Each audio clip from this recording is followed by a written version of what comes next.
দুনিয়ার কোনো কিছু হাসিল হয়ে যাওয়া এটা সফলতা নয়। একজন মুমিন মুসলিমের মর্যাদা আল্লাহর কাছে এক পাল্লায় যদি একজন মুমিন মুসলিমকে রাখেন, আরেক পাল্লায় পুরো পৃথিবীকে রাখেন। কেউ যদি পুরো পৃথিবীকে ধ্বংস করে দেয়, এটা আল্লাহর কাছে অত বড় অপরাধ নয়। একজন মুমিনকে যদি কেউ হত্যা করে, এটা যত বড় অপরাধ।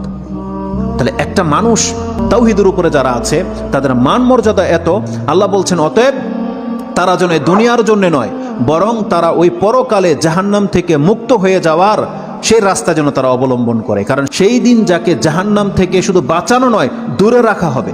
ওয়াউদখিলাল জান্নাহ, আর যাকে জান্নাতে প্রবেশ করিয়ে দেওয়া হবে, আল্লাহ বলছেন ফাকাদে ফাজ, এই হলো সফল কাম। কারণ জান্নাত এমন একটা জায়গা, এটা হচ্ছে চিরসুখের জায়গা। একবার শুধু কোনো ব্যক্তিকে জান্নাতে ঢুকিয়ে দিলে জীবনের যত পেরেশানি আছে সব দূর হয়ে যাবে, সব দূর হয়ে যাবে। তাহলে পরকালের ব্যাপারটা হচ্ছে এমন। আল্লাহ বলতেছেন সেই দিন যাকে জান্নাতে ঢুকিয়ে দেওয়া হবে, আল্লাহ বলছেন এই ব্যক্তি হচ্ছে সফল কাম। তাহলে এই সফলতা আসবে কিসে? একমাত্র আপনার ঈমান, তাওহীদ। আপনি আল্লাহকে মেনে নিয়েছেন, আল্লাহর বান্দা, আপনি আল্লাহর সাথে শিরিক করেন না, এমন প্রত্যেকটা ব্যক্তি সেই জান্নাত সে পাবেই পাবে। এটা আল্লাহ ওয়াদা করেছে।